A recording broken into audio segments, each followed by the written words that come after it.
Well, because of an exceptional deal that our family was offered in early 2019, we planned and paid to take a trip to Disney with our family in the summer of 2020, and you all know how that went.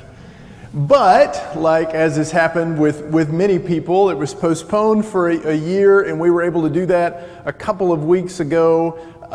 When we did it, we were feeling a lot better about doing it and what's going on than we would today with the news that's going on with the Delta variant. But we did anyway, and things went pretty well. It was a good vacation, although there were a few hiccups that I won't go into right now that happened just before we left. And those hiccups had me on the phone with Disney. And what I found on the phone with Disney for actually a couple of days is what you would come to expect to find if you know anything about Disney and Disney culture, and that is that they have a culture of radical hospitality. Now, there may be exceptions to this, and you may have your own stories that represent an exception to this that you could tell, but our story was in the midst of a hiccup that seemed like it was really going to mess up our vacation. We called Disney, and I was on the phone with Disney late one night, and I was asking Claudette, the Disney cast member I was talking with, and that's what they call employees there, cast members. Is there any hope that this is going to work out the way we want it to, Claudette? And she said, Mr. Edwards,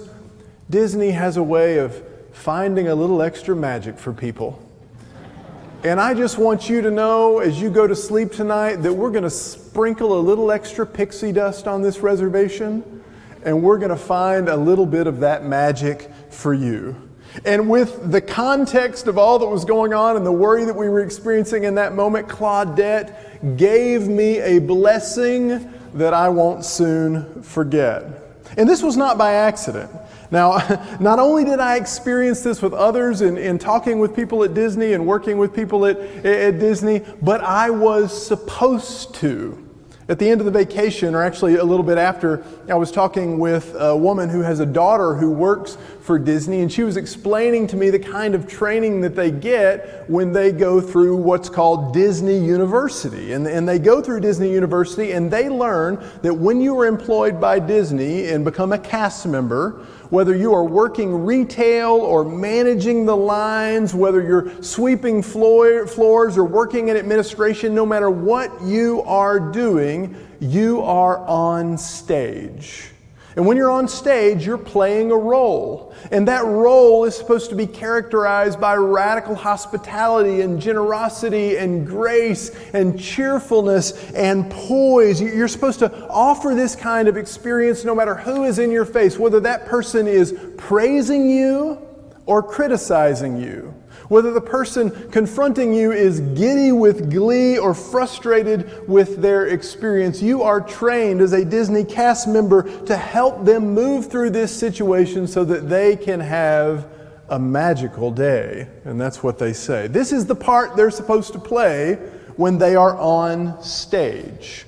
But Disney also knows that you can't always be on stage. And so, in fact, Disney recognizes that in order for their cast members to continually, in a sustainable way, play this role on stage and create this kind of experience, they also need to facilitate places that are off stage. Places where their cast members can go to let their guard down, to drop the act. So they have these off-stage spaces and places at Disney where the cast members have permission to be their full selves, where they have permission to rest, where they have permission to complain about us and the experience that we've put them through on their way to offering us a magical day. Cast members help create those experiences for us when they are on stage, and they renew and revitalize their ability to do this in those places where they've given permission to be off stage, to be their true, honest, and authentic selves. And of course, we know that these kinds of off-stage places in our lives are not just Disney needs. They are human needs. Because we all need spaces and places in our lives where we can go to be our honest, authentic selves, where we can bring before others all that we're going through. And I think we especially need those places and spaces right now. Because right now, many of us, maybe most of us, are living on the edge of our emotions. We're living out on the edge of our personality. And in this space, it can be quite challenging with all that this pandemic has done to push and pull on us, with all that we're going on because of normal stress and abnormal stress, to be our best selves, to keep up the act. And when I say keep up the act, I don't mean that in a duplicitous way, like we're pretending all the time. But just realizing that we're a mixed bag, and that the act of being generous and loving and patient and kind to our family members and our loved ones and our colleagues and our friends, it's who we are, but it's also who we struggle at times to be, especially when we're under an immense amount of pressure.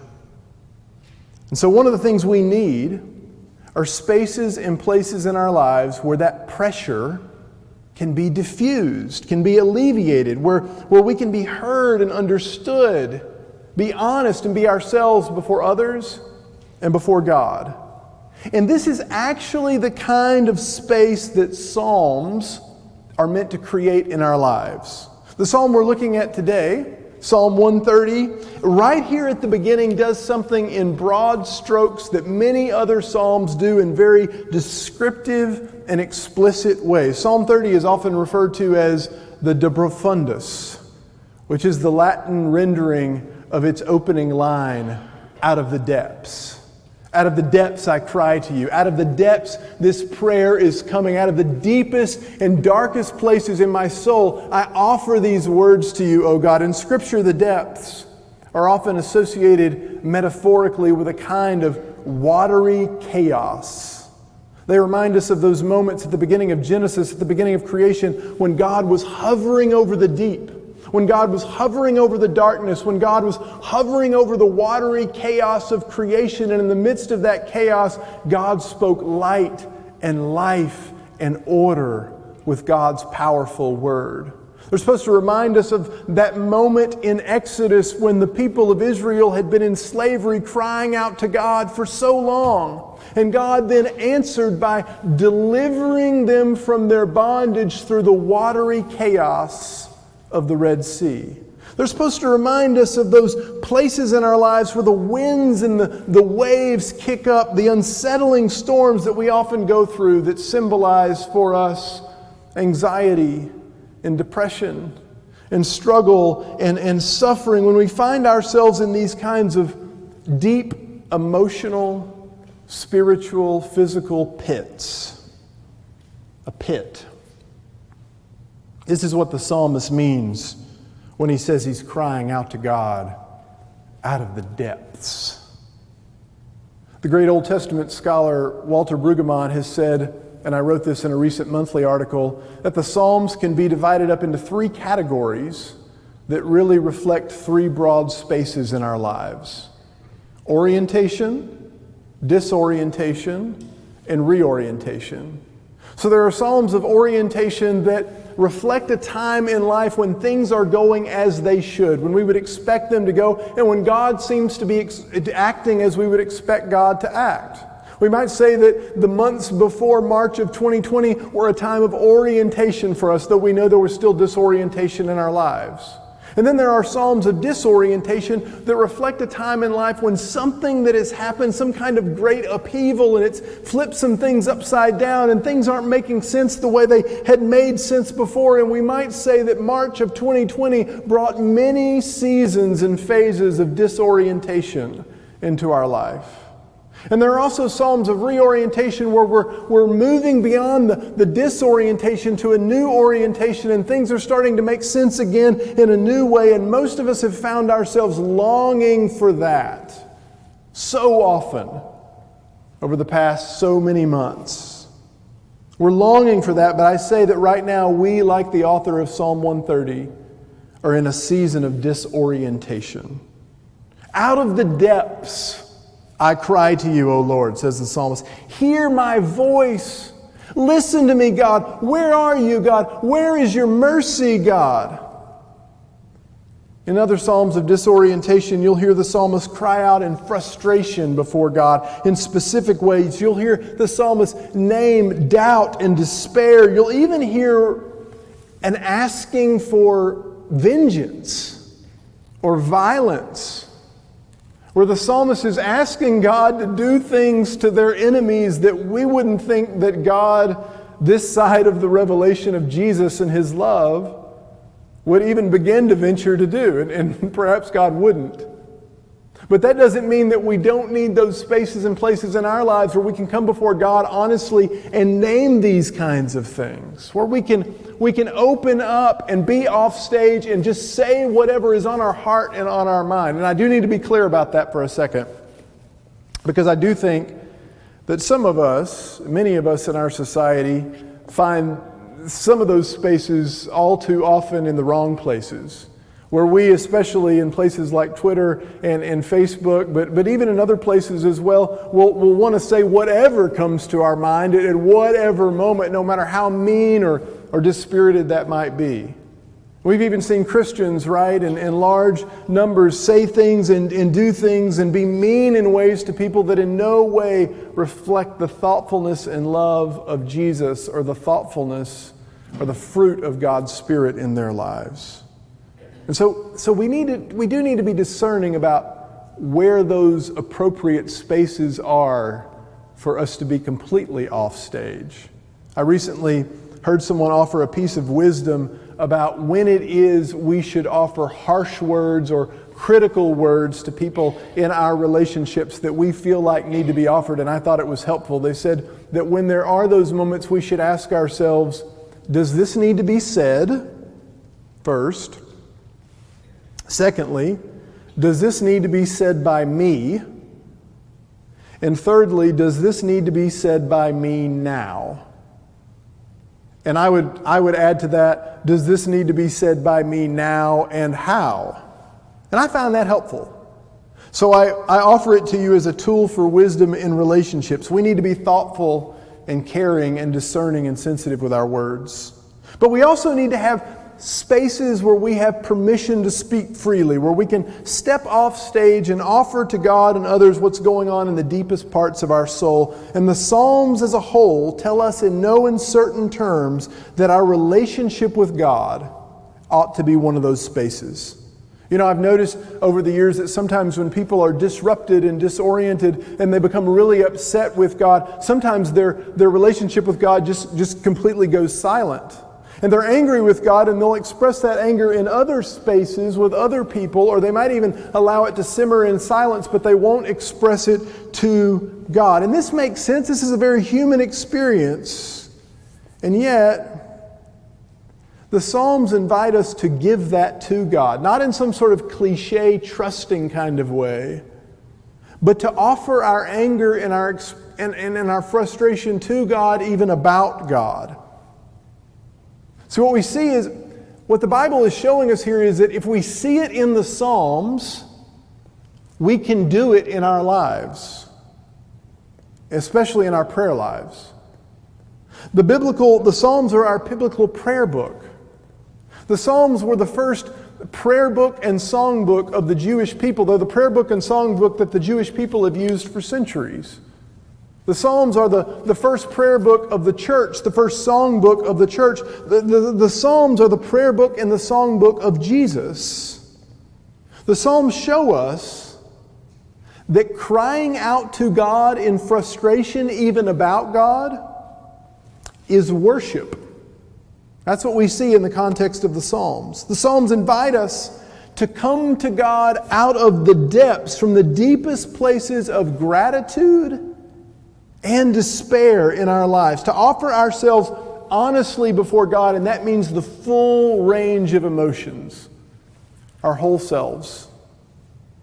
Walter Brueggemann has said that a lot of people seem to think that the church should be the happiest place in town, but instead the Psalms invite the church to be the most honest place in town. And that is so much of what so many of us need right now. Spaces and places where we can be honest and authentic. And psychologically, we even know that's helpful, that when we have spaces where we can name those things out loud that have been burdening us, even things that we've done wrong in our lives, there's something that happens when we name them out loud. It moves something in our brain in a way that helps bring healing into our lives. And so I hope you have spaces like that in your life. Small groups, friends, family members, Stephen ministers, counselors, mentors, other kinds of confidants, where you have the freedom to be honestly off stage. And I hope you will also today embrace the permission that the Psalms give us to be off stage before God as well.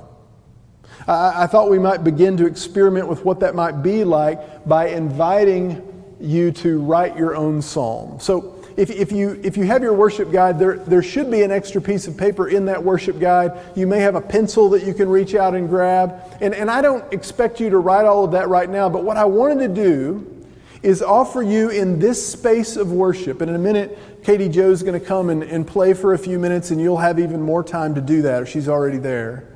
And I just want us to follow the framework and maybe take some notes that maybe you could use those notes later in the week to begin to write your own honest psalm from out of the depths.